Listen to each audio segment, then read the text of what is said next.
Yarden Nash gritted his teeth as the downpour soaked straight through his hoodie, his fingers tightening around the steaming pizza box in his hand.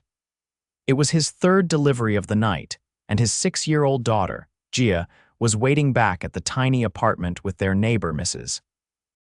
Lopez, who'd offered to babysit again, bless her heart. He trudged up the slick steps of the brownstone on Riverside Avenue, squinting at the numbers through the rain.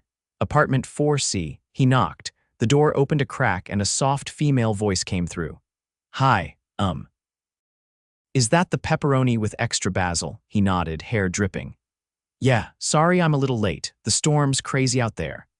The door opened wider, revealing a woman in an oversized gray sweatshirt and leggings, her dark hair pulled into a messy bun. She was holding a $20 bill in one hand, the other clutching the doorframe like she might dart back inside if she wasn't careful. She looked shy. Not awkward, just gentle, like she wasn't used to being seen. "Keep the change," she said quickly, eyes flicking to his soaked clothes. "You look freezing." Yarden blinked. "Thanks, that's real kind of you." For a second she hesitated, then stepped aside. "Do you want to come in for a second, just to dry off? I have a towel or something." He shook his head, managing a tired smile.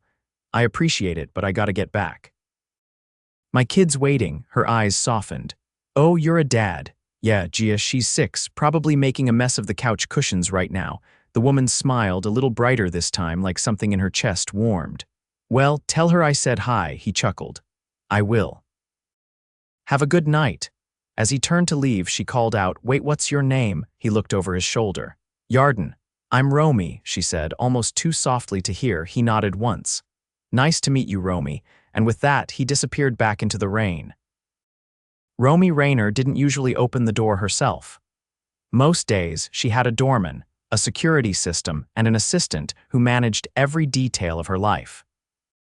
But ever since she'd moved quietly into this temporary apartment under a different name just for a few months, just to breathe, she'd been trying to remember what it felt like to be a person, a normal one.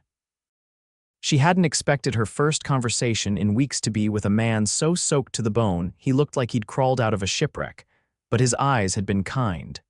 Tired, but kind, and he had a daughter.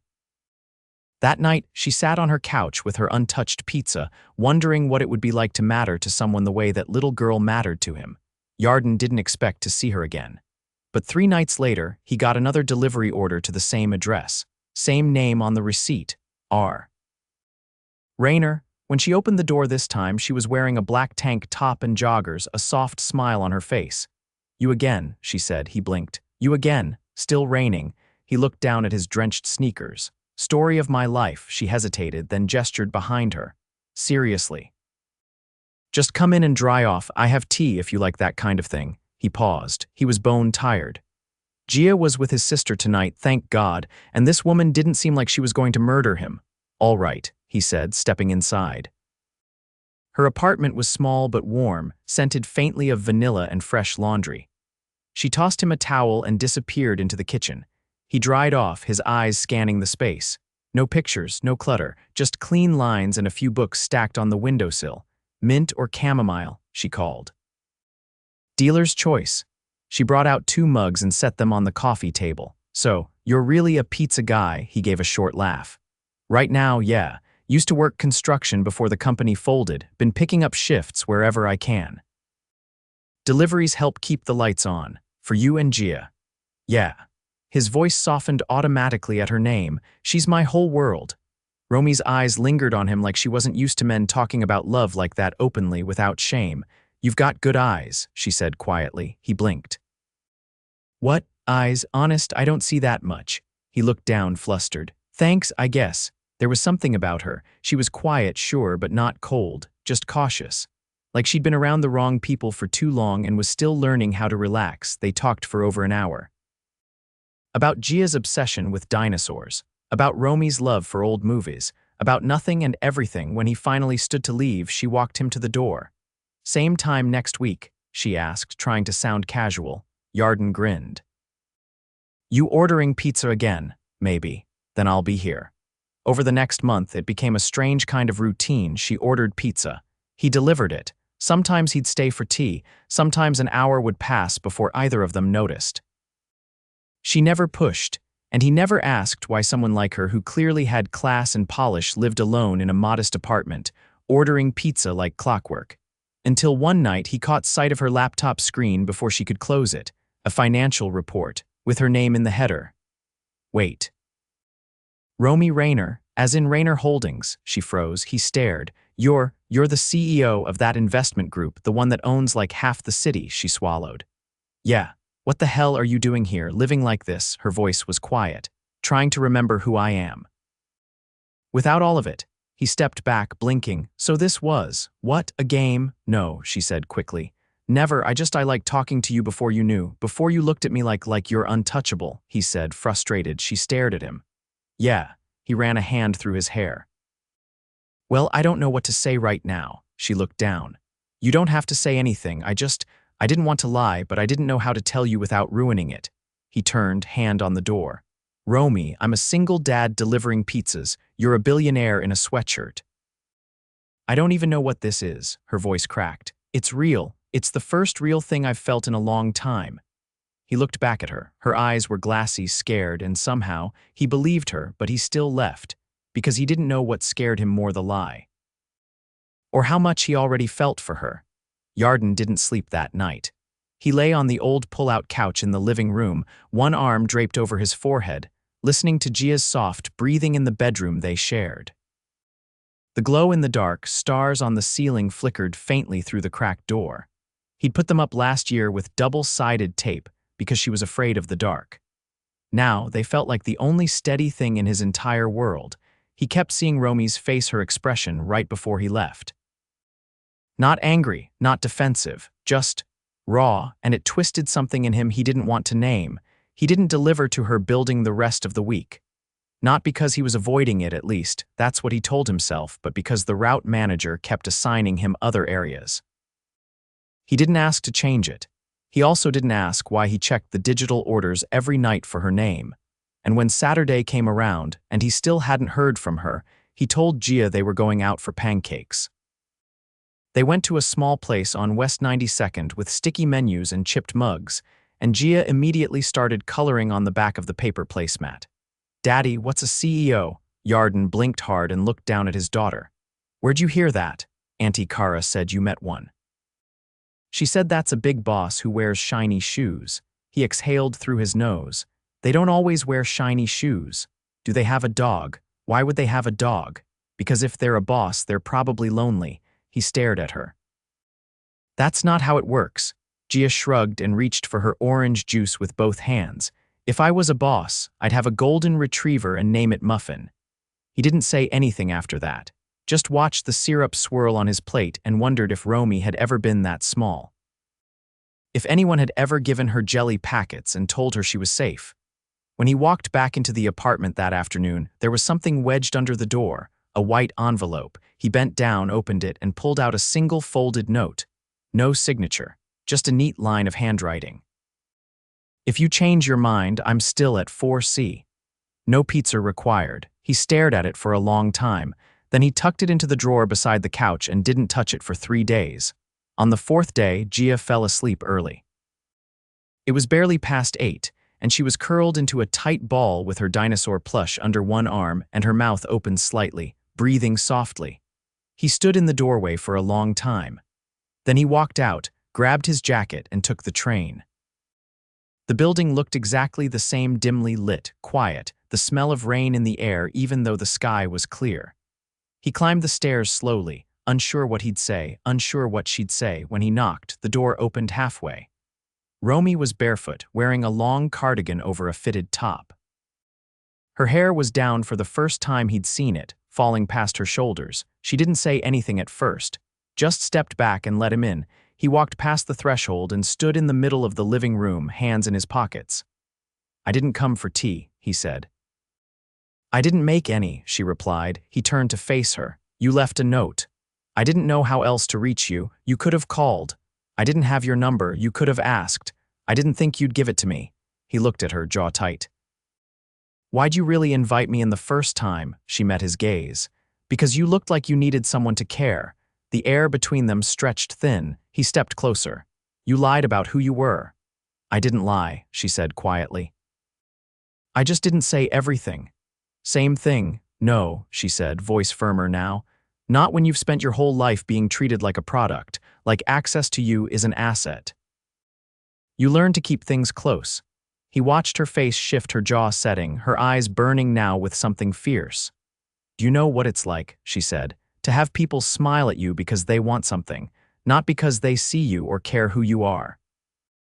Just because of what you can offer, what they can gain. So yeah, I kept it quiet because you didn't look at me like that. He stared at her. And what did I look at you like? Like I was human. Silence, then he said, you're worth a fortune. And you spend your nights alone in a borrowed apartment ordering pizza.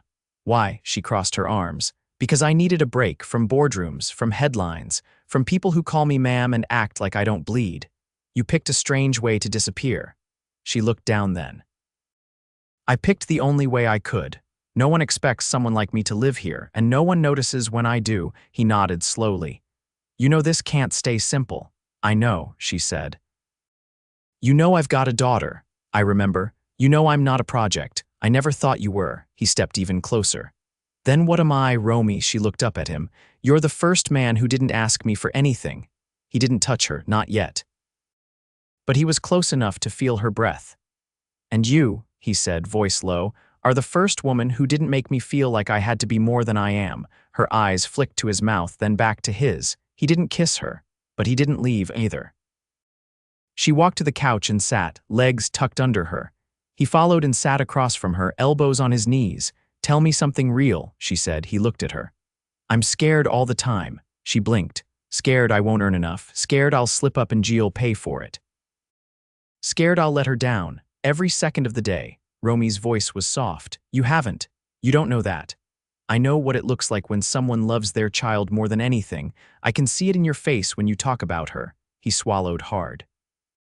Your turn. She leaned back, eyes on the ceiling. Sometimes I sit at those boardroom tables, surrounded by men twice my age, and I still feel like a little girl in her mother's heels. Like they're going to notice I don't belong. You run the company. Doesn't mean I don't feel like an imposter. Yarden leaned forward. You want to know what I see? Romy met his eyes again. He said, I see someone who could have had anyone. And still asked me to sit down. Her breath hitched slightly. They didn't touch that night, but they talked until the sky started turning gray, and when he got up to leave, she walked him to the door and said, come back tomorrow. He didn't answer. But he stayed 1 second longer than he had before, and she knew he would. Yarden didn't bring pizza this time. He brought Gia. Romy opened the door to find the little girl gripping her father's hand, her other arm tightly wrapped around a stuffed dinosaur with one eye missing. Her curls were wild under a knit hat, cheeks flushed from the cold, and her eyes darted everywhere all at once. Hi, Yarden said, a little awkward, rubbing the back of his neck. She's been asking about you. Romy stepped back without hesitation. You both can come in. Gia paused just inside the doorway, looking up at Romy like she was trying to figure out if she was a fairy or a teacher or something else entirely. Then she whispered, You smell like cookies. Romy blinked, then laughed. That's probably because I burned a batch earlier. Gia's eyes lit up. Can I see? Yarden looked at Romy, unsure. Romy nodded once. Of course. In the kitchen, Gia climbed onto one of the stools and inspected the tray of misshapen, slightly blackened cookies like she was evaluating a science project. These look like meteorites, she declared. I was going for oatmeal raisin, Romy said. You made space rocks instead, Gia said proudly. That's cooler. Yarden leaned against the doorframe, watching the two of them. Romy looked relaxed in a way he hadn't seen before, her hands moving easily, her voice lighter. And Gia, who usually took a while to warm up to new people, was already narrating the adventures of her dinosaur as if Romy were the intended audience all along. Want to help me make a new batch? Romy asked. Gia nodded so hard her hat nearly flew off. Yarden stepped forward. Are you sure? She gets flour everywhere. I mean everywhere. Romy handed Gia a small spatula. I think I can handle it. While Gia cracked eggs with dramatic flair and asked if cookie dough could be used as shampoo, Yarden wandered through the living room, taking in the space more closely now. A sketchpad sat open on the coffee table. Not Doodle's real pencil work, architectural drawings, clean lines, angles, design concepts. He hadn't seen that before. "You draw?" he asked when she walked over to grab more flour. Romy glanced at the pad. "I studied architecture in college. Before the company pulled me in." "You ever build anything?" "Not officially, just ideas. Things I wanted to create before my name became a brand." He picked up the pad carefully. "These are good." She didn't thank him. She just said they were supposed to be homes, real ones. Not glass towers with doormen, places people could breathe. He looked at her. "Why'd you stop?" She shrugged. "People wanted me to be something else, and I let them." They stood there in the quiet for a moment, the sound of Gia humming to herself in the kitchen the only thing between them. Then Romy said, "You ever think about what you'd do if money didn't matter?" Yarden didn't hesitate. "I'd open a motorcycle shop, something small, fixing up bikes, teaching kids how to build their own, get my hands dirty for a reason again." Romy tilted her head. "You ride." "Used to. Sold my bike after Gia was born, couldn't keep it and still afford the rent." Romy's eyes lingered on him for a second too long. He cleared his throat. "Anyway, that was a lifetime ago." Gia came running in with flour on her nose. "We made a dough volcano." Yarden scooped her up. "Did it erupt?" "With raisins." Romy laughed genuinely, and Yarden caught her looking at Gia like she was something bright and untouchable. "You okay with us staying a little longer?" he asked. Romy nodded. "I was hoping you would." Later, after Gia had fallen asleep on the couch with a cookie in one hand and her dinosaur in the other, Yarden covered her with his jacket and motioned for Romy to sit with him by the window. Outside, the city lights blinked like distant stars. Romy sipped from a mug and said quietly, "I don't usually let people in, I can see that. But I like the way it feels, knowing she's safe here, that you're both here." He didn't respond right away. She turned to him. "Do you think this whatever this is only works because we're pretending we're not from different worlds?" Yarden looked at her. "I'm not pretending. You're not intimidated." "I'm trying not to be." She leaned her head against the window pane. "I keep waiting for you to pull away. I'm still here. For now."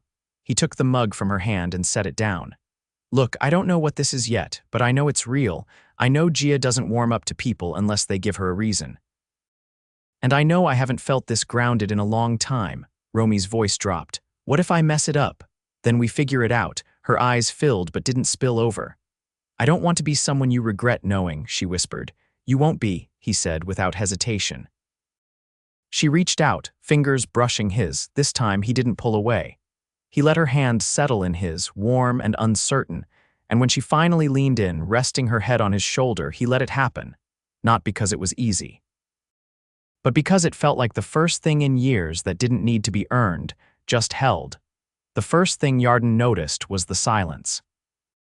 Not the kind that stretched thin or made you anxious. This one was peaceful, filled with the soft hum of the dishwasher in Romy's kitchen, and Gia quietly reading on the living room rug with her feet crossed behind her like a little scholar.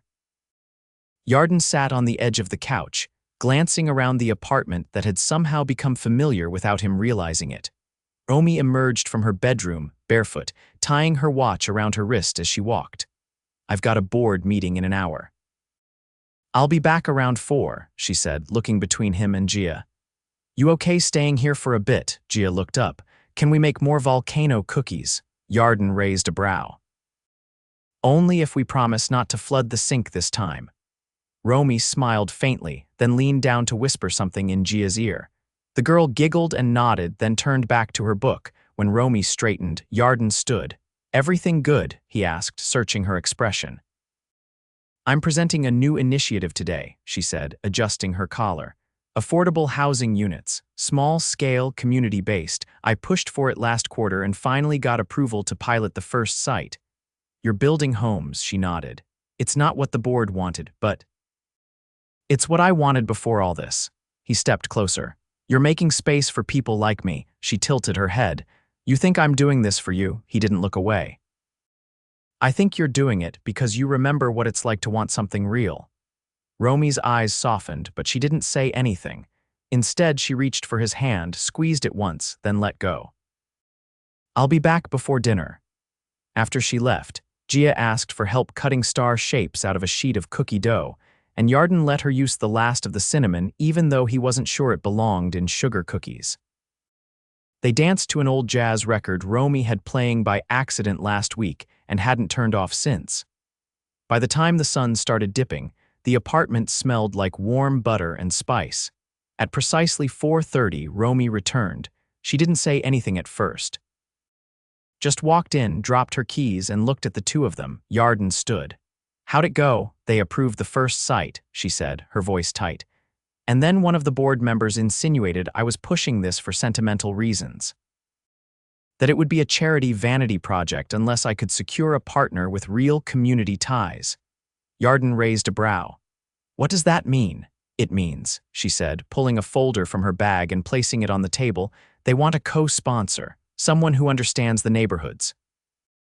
Someone with a proven ability to connect to people on the ground." She opened the folder. Yarden looked down and saw his name on a mock-up proposal. He stared. "What is this?" "I told them I had someone in mind. Someone who's rebuilt engines in back alleys, knows the value of $1, and has ideas for how to make a space feel like a home." "You told them about me." "I told them the truth." He stepped back, jaw tight. "Romy, I'm not a symbol, I'm not a cause." "You're not." "You're a partner," she said, her voice unwavering. "One I trust. I didn't do this to elevate you, I did it because I believe in what you've lived, what you know. That matters more than anyone in that room with a trust fund and a spreadsheet." He looked down at the folder again. "They'll never take me seriously." "They will," she said, "because I already do." He didn't answer, not until Gia tugged at his sleeve and whispered, "Daddy, are we gonna build stuff now?" He crouched down beside her. "Maybe, would you like that?" She nodded hard. "Can we make a room with stars on the ceiling?" He glanced up at Romy. "Yeah," he said. "I think we can." That evening, after Gia had fallen asleep in Romy's bed with a book open on her chest, Yarden walked out to the balcony where Romy stood wrapped in a throw blanket, the city stretching beyond her. "You ever think this would happen?" he asked. She didn't turn. "No, you ever want it to?" She looked at him. "Every time you left, I hoped you'd come back." He stepped behind her, slid his arms around her waist, and rested his chin on her shoulder. "I've been alone a long time," he said, "so have I. I don't want that anymore." She turned in his arms. "Neither do I." He kissed her slow, steady, grounding, not rushed, not fragile. When they pulled apart, Romy whispered, "I bought a building." He blinked. "What?" "On the West End, near the river. It's the first site for the project. I want you to help design the layout, make it livable. Not just efficient." His voice was rough. "You're giving me a second chance. You're giving me a first." Weeks passed. Yarden took on the role, not as a figurehead, but as a real partner. He worked beside architects, planners, and community reps. He held Gia on his hip during early site visits. He brought her to meetings and let her color beside blueprints. Romy showed up in sneakers and jeans, asking questions no other CEO would bother with, like how many windows a single mother might need to feel the day start right. They didn't announce their relationship. They didn't need to. One day, while walking through the half-finished lobby of the new building, Romy stopped him. "I want to show you something." She led him up the unfinished stairwell to the third floor to a corner unit where the drywall still smelled fresh. "This one's for you and Gia." He stared. "You're giving us an apartment." "I'm not giving you anything," she said. "You helped build this. You earned it. I'm just letting you pick the first key." He didn't say anything for a long time. Then quietly, "I've never had a front door that was mine." "You do now." He turned to her and something broke open in his chest. "I love you," he said. "I didn't know it could feel like this, but I do." She didn't hesitate. "I love you too." He kissed her. Then he picked her up laughing, breathless, and she let him carry her across the threshold of their new beginning.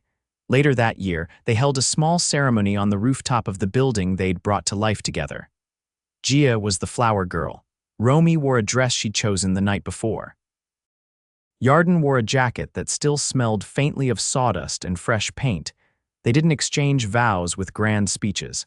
They simply promised in quiet voices to keep showing up. Day after day, rain or shine, pizza or not, together. The night before the building's ribbon-cutting ceremony, Yarden stood in the nearly finished courtyard, watching a crew install the last of the playground equipment. The sun was setting low behind the trees lining the back wall, casting long shadows over the concrete path he and Romy had helped sketch months earlier. Romy stepped out from the main entrance, clipboard in hand, her heels clicking softly against the stone. She stopped beside him and looked out at the courtyard where Gia's favorite slide had just been bolted into place. "Looks different with the lights on," she said, tucking the clipboard under her arm. Yarden nodded. "Feels different too." She said nothing for a moment, then shifted her weight slightly. "The press will be here early tomorrow. They're doing a live segment, I figured. They'll want photos, quotes. You okay with that?" He turned toward her.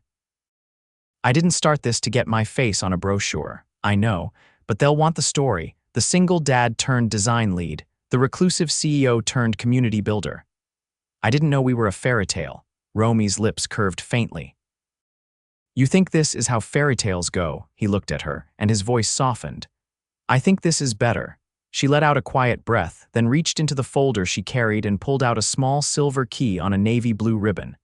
"I had this made for Gia." "For the playground gate." Yarden took it gently, running his thumb across the ribbon. "She's going to love it.